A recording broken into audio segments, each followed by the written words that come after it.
Биздин телеканал мындан бир ай мурун дал ушул Ош автобекетине жарандык көзөмөл жүргүзгөн. Анда сапатсыз тейлөө, начар шарттар жана уруксатсыз соода сатка берилген жайлар боюнча сөз болгон. Андан кийин автобекеттин жетекчиси бул боюнча чаралар көрүлөрүн айткан. Арадан бир ай өттү, бул маселелер канчалык деңгээлде ишке ашты, алдыда айтып берем. Арадан бир топ убакыт өткөнү менен эч кандай алгылыктуу иш жасалбагандыгы көрүнүп турат. Буга чейин Ош шаардык мэриясы бул автобекетте соода сатык жүргүзүүгө уруксат бербегенин айткан болчу. Ага карабай азык-түлүк саткандардын базары кызып, санитардык талаптар сакталбастан ашканалар дагы деле иштеп жатат. Кемчиликтер айтылганы менен өзгөрүүлөр болбогонуна айдоочулар да нааразы. Бул вокзалда өзгөрүү жок. Ошол эле бойдон.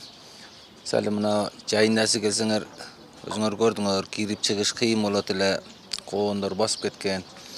Мына эми азыр деле бул жерде эч кандай өзгөрүш жок, эми ошо күндөгүдөй эле ошо.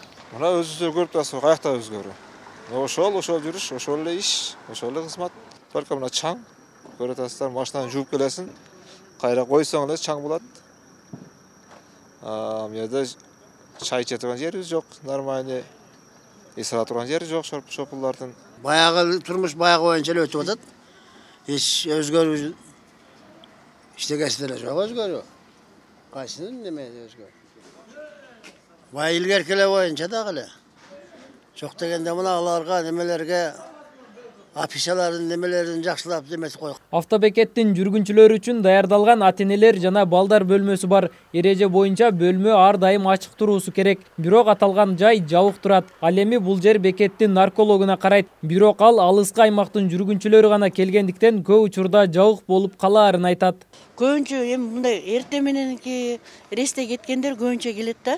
Алабука, Испана кеткендер көбүнчө келгенде бул эртең менен ачык болот. Анан кеткенден кийин уже алиги мына Араван, Өзгөнгө кеткендер алар келбейт деле, алар эми жакын ортодо алар киришпейт делечи. Кызыктырган суроолорго жооп алуу үчүн автобекеттин жетекчисин таба алган жокпуз. Автобекеттин жетекчиси иш ордунда жок болуп чыкты. Телефон номерлерине байланышканыбызда жооп бербеди. Кызматкерлери да кайсыл жакка кетишкенин билишпейт.